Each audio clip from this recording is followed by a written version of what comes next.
What's going on, guys? This is the Red Rogue, and I hope you're all doing well today. Now, I've gotten this question a lot since the launch of Shadowlands, and really since the launch of Shadowlands Season 1 Mythic Plus, and that was if I was ever going to do any sort of POV commentary videos. And I haven't done any before, so this is a bit of a new concept for me, but we had a pretty decent push week with Fortified inspiring storming, and my group finally started getting into like the 19 to 20 range for keys. So I figured that was relatively high enough to give a good idea of what higher keys are like as Outlaw, and to at least give you my thoughts and opinions or experiences, or how I use the spec and our utility to help our group. So I figured I would share that in this video with you all today. So thank you so much for joining me. Now let's take a look at this 19 Fortified inspiring storming Spires of Ascension together. That's a mouthful.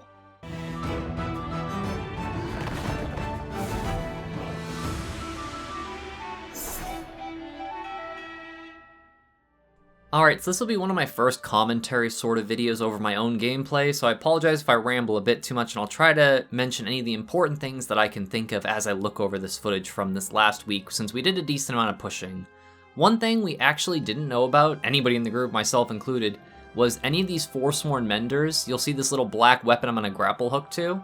You can actually pick that up, and it deals a decent little bit of extra damage, because basically, they'll do an Imbue or an Empower weapon cast. There's a few different versions. There's like the Forsworn Mender and the Champion, and there's another one in the dungeon that do this. And if you dispel that with a magic dispel, like from a Demon Hunter's Purge magic or a Blood Elf Racial, then they'll actually drop that weapon so you can get some free damage out of it.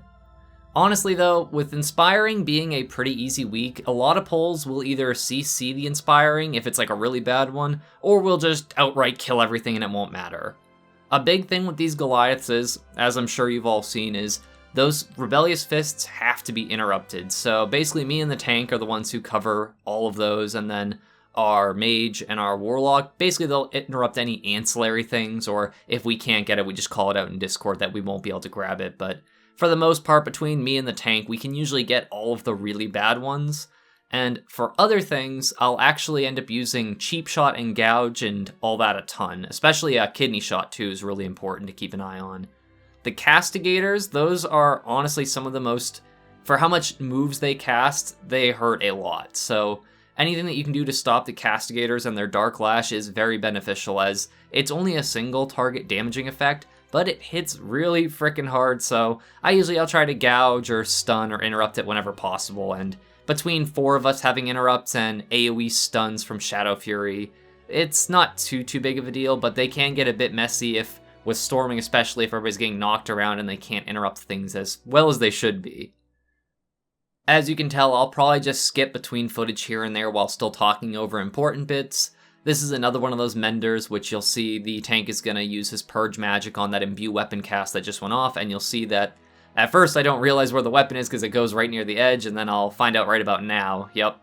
And I'll pick that up. And again, it's just free damage. They have a few different versions of it. The Mender, I believe theirs is just arcane damage, but there's one that deals damage. I think it's from the Champions. That one will deal damage and will actually heal allies nearby. It doesn't seem to heal a whole lot. It doesn't look like it scales with the Keystone level. But again, it's something where you can get free damage, and by the end of the dungeon, I think I did the math, and it worked out to be like 4% DPS gain, or 4% of my overall damage or something, just for picking these weapons up and auto-attacking, because really only melee DPS can use them since it procs off of auto-attacks and melee abilities, as we were trying to mess around on a lower key to see if any of the other casters could use it with like their spells and whatnot, but yeah, basically only me and the tank could use it. So just something to keep in mind, as if you're watching this, you're probably a rogue, or if you have any melee in your group, just so that they know about that, as it is helpful to have a little extra damage. This pull with Inspiring is quite a pain in the butt, so we just end up CCing the Mender. He just drops Imprison or whatever it's called, the Demon Hunter CC on it. And then we interrupt cycle on the Goliath so it doesn't get any Rebellious Fists off, and, you know, stuns and interrupts and all the extra ancillary stuff we can do on the Castigators especially, because it's just a lot of extra damage going out, and on higher Fortified levels, those Dark Lashes can hit really hard. As you've probably noticed too, for anybody who's running Mythic Plus, I tend to run Master Assassin, as I, at this Keystone level, still really like it. I know a lot of your people who do like the 25 pluses end up running like Deathly Shadows and a couple other things, but for these keys with the bursty damage that it offers, and having the cooldown reduction of Outlaw, it lets you get Vanish off really often in combat. So between that and then Serrated Bone Spike generating so many combo points, you get a lot of passive cooldown reduction and a lot of free damage from it, so it's just helpful to be able to get as many cooldowns in as you can. Unless you know, like, for instance, if this Prideful was just coming up and there was only 1 or 2 ads left, I probably would have saved my Vanish and Killing Spree to do a little extra damage on this. Honestly, though, it is better with Killing Spree, especially if you can Blade Flurry it, you should, since it does 100% full translated damage during Blade Flurry windows. So anytime you use Killing Spree, it ideally should be paired with a Blade Flurry, but if you need a little extra single target damage, then it isn't a bad thing to do either. So something a lot of people seem to not pay attention to or keep in mind is Prideful ads still need to die, and they can do a ton of damage once they get to closer to like 20 stacks of their Boastful Pride buff or whatever it's called they have, as that taking damage can get pretty crazy. And as you can see here, we're already starting to take a lot of damage because we're at 20 stacks of the Prideful debuff, so it's important to use Feint or Cloak of Shadows as often as you can. If you are using Cloak for that to avoid the damage from Prideful, just remember that if you have the beams on you, you will instantly trigger the explosion effect, so make sure everybody is spread out as they should be anyways for Prideful, but yeah, just something to remember. So for Kintara and Azules, it is important to keep Blade Flurry rolling as much as possible, and if you're able to, standing near both of them would be great. Obviously, Azules will fly around a lot, and your tank should hopefully be moving them pretty quickly, so that way you can get as much cleave damage in as you can. Though, depending on how quick your tank is, this can be a little bit trickier, so I personally try to stay on Azules more since it's easier to avoid the attenuated barrages than it is to avoid the Kintara's overhead smash effect, since that depends on your tank not moving around like crazy. And if you're running Killing Spree and you want to play it a little safer, I personally only use Killing Spree if I have Cloak of Shadows available on this boss fight, because often enough, Killing Spree will put you in the way of Attenuated Barrage if you're trying to use it when you're next to both Kintara and Azules, and it'll also sometimes stick you in that stupid black and white beam that transfers between the two of them. So sometimes I will use Vanish without Killing Spree just for a little extra damage if I don't want to risk Killing Spree getting me killed, since it can be really good at that. Another really big thing to mention quickly is switching poisons is super important in any dungeon, but especially this one, as these Forsworn Stealth Claws, the cats, they hit really hard and your tank will often pull all of them just so you can cleave a bunch of them down. So having Blade Flurry lets you put Crippling Poison on all of them at once, so you can slow all of the cats for him, so that way everybody can cleave a little bit better, and you don't have to worry about your tank getting punched in the face or having to kite quite as much as he would otherwise. It's the little things like that that can really help, as switching between the poisons of Numbing and Crippling as you need them is something that only takes a couple seconds, and it just makes some pulls so much safer that it's kind of a win-win either way, since they're not moving that quickly, so you can cleave them easier, and your tank doesn't have to run around as much, so they don't have to go as far. So just something to keep in mind is looking out for what things your tank might need a little bit more help with, as Numbing Poison is really helpful to reduce overall damage for the group, since you're reducing like cast and attack speeds of enemies. But if your tank doesn't have to run away, or if your tank doesn't fall over because he's getting eaten by cats, then that's good for the whole group as well. We tend to go a little bit of a different route than I think a lot of people do in Spires of Ascension, so we end up pulling those cats and then taking the left path instead. And this little area here is a pretty good spot to kite the Forsworn Skirmishers to, as it lets you group them up a bit easier, because otherwise these are the jerks that'll jump like 50 yards away and just start throwing hurls at people, which can hit exceptionally hard even on a 19, especially with it being fortified this week that we did this key. So having them all grouped up down here, even if they jump, they usually will just get caught on the stairs, or if possible, if you have a kidney shot you can use on them, that would be a pretty good option too, because really if one of these gets away from the group and just starts pelting somebody, it can be pretty brutal if one person gets targeted by like all three of them for whatever reason, as if they get loose, they can kind of just start doing their own thing, and it makes it really hard to cleave them all down when they're all like 30 yards apart from jumping around. This next pack is going to have one of those Forsworn Champions, which has another one of those weapon abilities, Infuse Weapon. I would say this is probably the strongest one of the 3 different Forsworn enemies that have this, as this one will do an 8-yard AoE effect to any enemy you hit, and it does arcane damage, so on a group like this, it's not a huge pack, but it does a pretty decent little extra bit of damage. If it was a group that was pulling bigger, or you did like a double pull, then I could see it doing a noticeable chunk of damage. As even on these smaller pulls, it ends up doing like, I think, 30, 40k damage just from this one pull, and there's quite a few Forsworn champions throughout the dungeon. The Forsworn squad leader is a pretty important target as well, as it has an aura it applies to all of its nearby allies, basically reducing how much AoE damage they take by, I believe, 75%. It doesn't seem to affect Blade Flurry, which is kinda nice, and if you do any sort of cleave effects like Destruction having the Havoc ability, or abilities that just hit multiple targets instead of just dealing like a ground effect of damage, then it doesn't seem to impact those, which is nice, as most of our group's damage is related to things that are just split cleave damage and not literally AoE in the sense of Flame Patch or, Flame Strike, things that Fire Mages have and all that kind of stuff, or even Rain of Fire would do something similar where it'd be reduced. So it is good to know that it doesn't affect Blade Flurry, which is a plus for us for sure.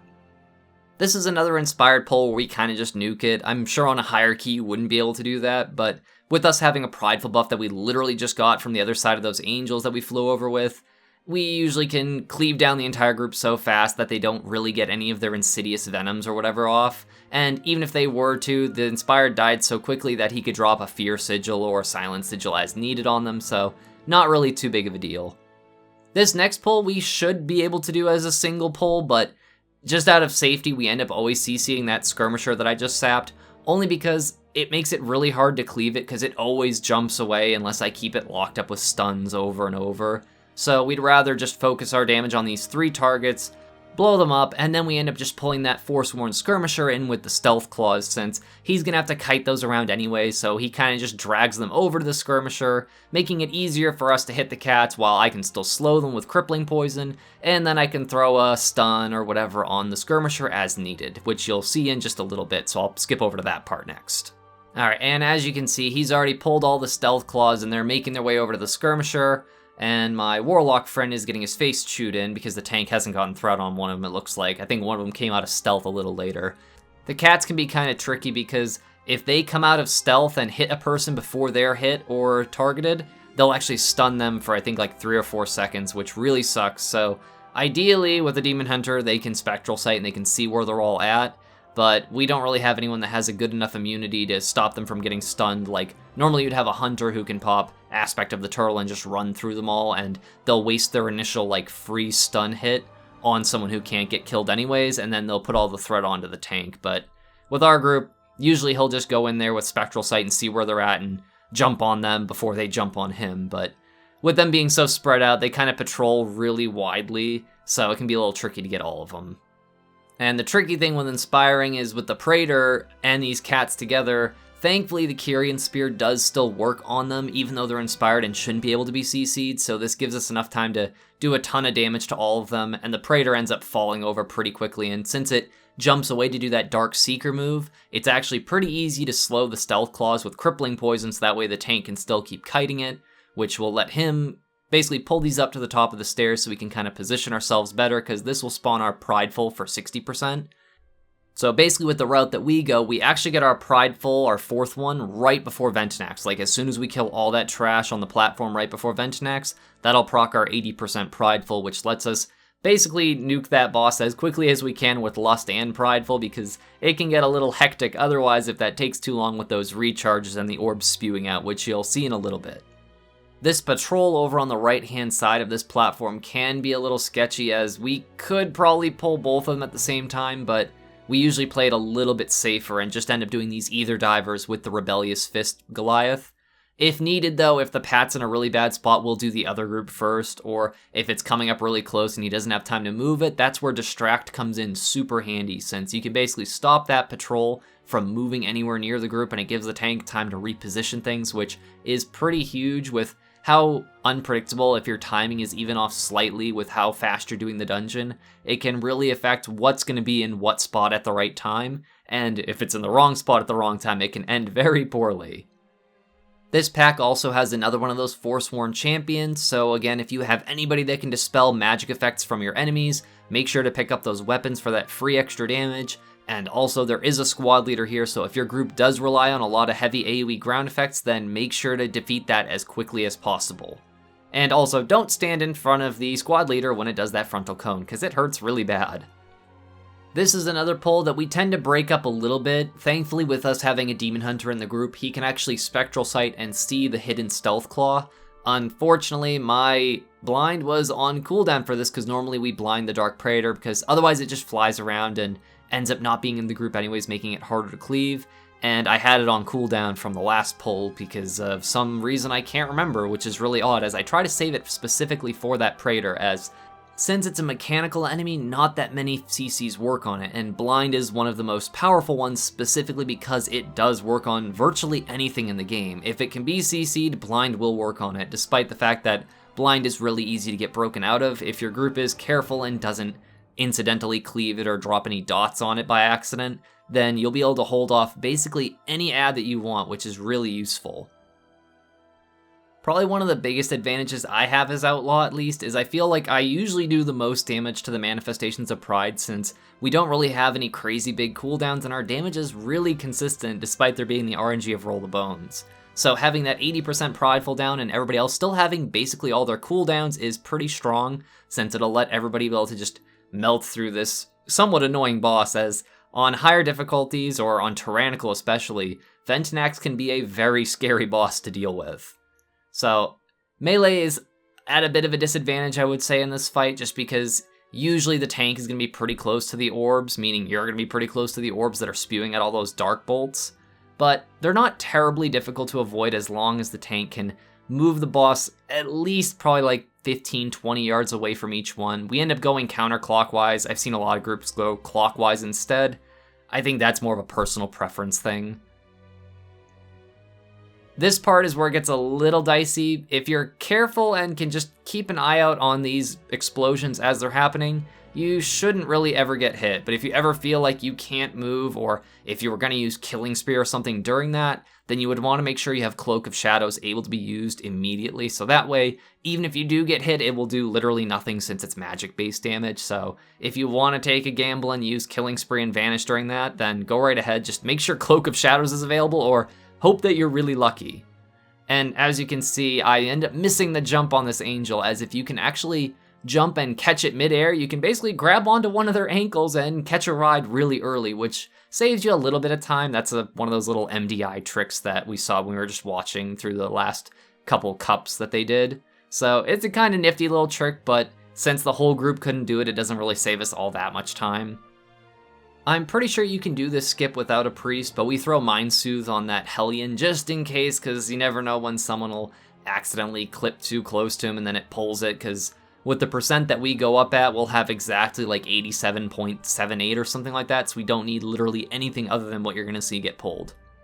With us having a Warlock, normally I would Shroud here, but we actually use it a little bit further ahead, past the hurlers that you'll see. So we use a Warlock Gate just to get up there, makes it a little safer, and it'll make this next pull much safer, which a lot of people have gotten to the strategy of pulling all those spear throwers behind one of the pillars. So instead, we usually just mount up and I'll shroud everybody through, that way I know they can get there safely.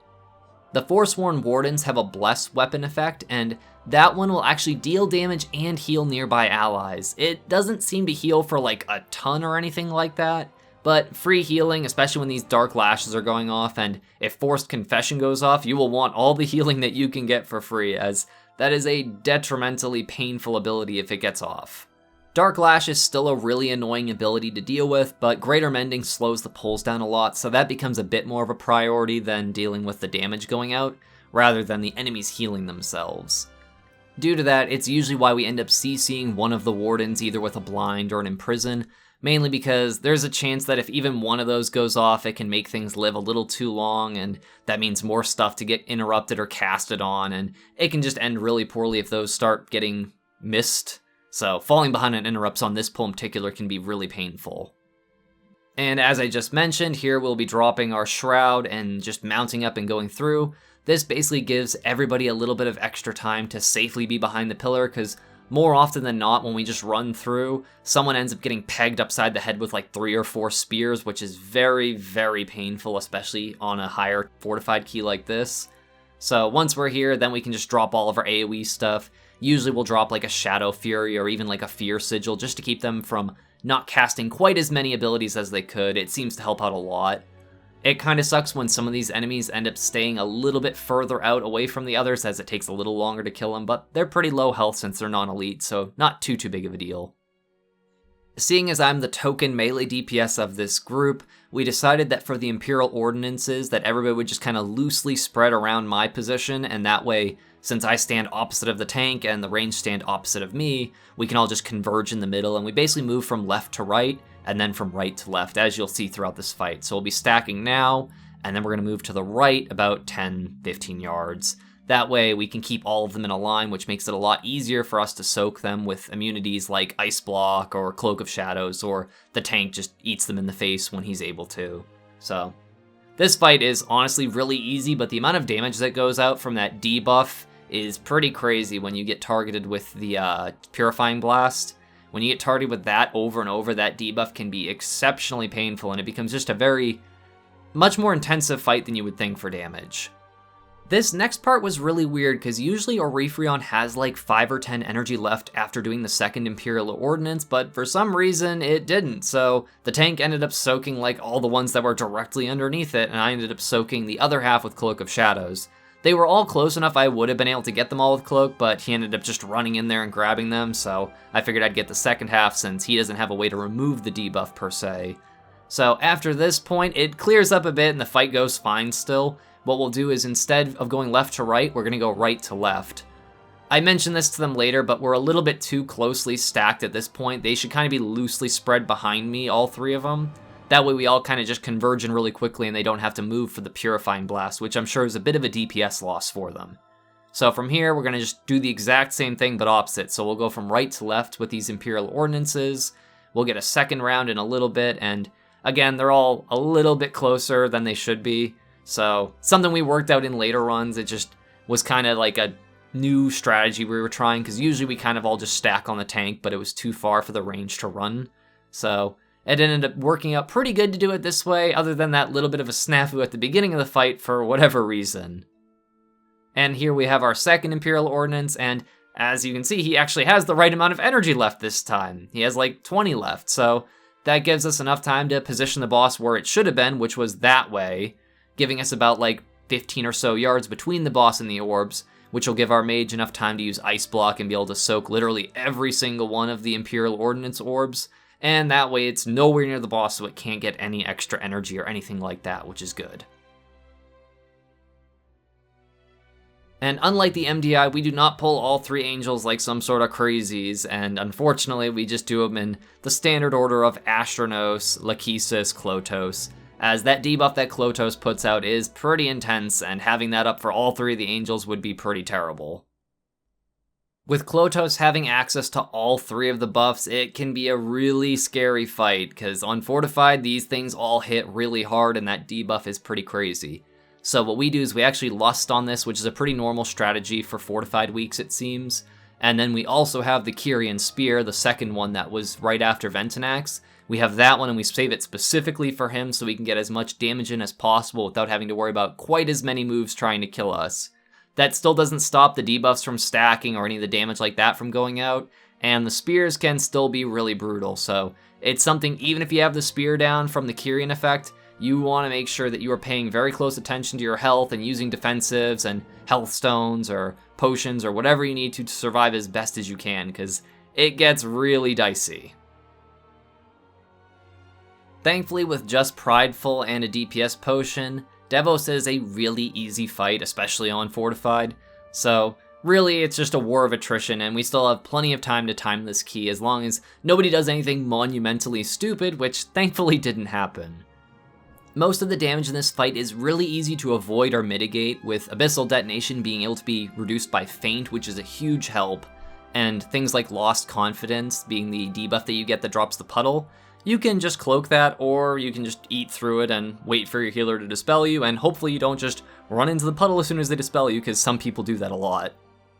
Probably one of the biggest downsides to this boss fight is that it just takes a really long time with these silly little intermissions, because you have to just run around picking up orbs and then waiting for someone to throw a spear, and then the boss can come back for a little bit. So it ends up just adding a lot of extra time to the dungeon for really no reason, as the little minigame thing is kind of just a nuisance, and it actually can be devastating if you do miss the spear or if something goes wrong and you just don't hit the boss with it, because that debuff that you get during that phase can be quite devastating. If you do get the debuff though, thankfully you can use Cloak of Shadows to remove it. I personally end up saving mine for the second round because usually by that first intermission, our healer still has plenty of mana to do mass dispels and all that. So I'm not too worried about it, but once the fight goes on a little longer and her mana reserves start to get a bit lower, that's when I try to be preemptive with my defensives and just cloak it off as soon as the phase is over. That way I don't have to worry about her burning through any extra mana than is necessary. At this point, the boss is basically done, since all we're going to have to deal with is maybe one Abyssal Detonation and a run-through or two, so it worked out to be a pretty clean 19. Not perfect, one of the angels ended up killing quite a few of us. Klodos just hits really hard once he gets that debuff rolling high up, and with the other 2 debuffs on him from the other angels, it just gets really messy really quickly, so we lost a couple people on that one, plus a couple goofs here and there, but overall, a pretty decent 19, I would say one of our better ones. I thought we had a little bit more time left than we did on this one, but overall, I think it went pretty smoothly. Our route's a little unorthodox from what I can tell. Most people seem to go right instead of left, but it works out pretty good for us and it gets us our Pridefuls in the places we want it, and we know how to deal with most of the ads pretty efficiently, I would say. Again, I'm still really new to the whole POV commentary style videos, but I do hope that this information proves useful to you, and I tried to cover as many of the different trash pulls that we do in my group, just so that way you had an idea of my thought process going into each part of the dungeon. So hopefully that proves helpful in your future keys. If so, then feel free to check out the rest of the channel, as I cover quite a lot of rogue things as well as Shadowlands things in general, and if you liked the video, then maybe leave a like or even a comment or something cool like that would be really appreciated. It all helps feed the crazy YouTube algorithm, as you've all heard from every other YouTuber ever, I'm sure. Anyways, I just wanted to extend my gratitude to all of my viewers and especially my patrons, who all help make these Shiba Shenanigans possible. Thank you all so much for watching. This is the Red Rogue, and I'll see you guys around.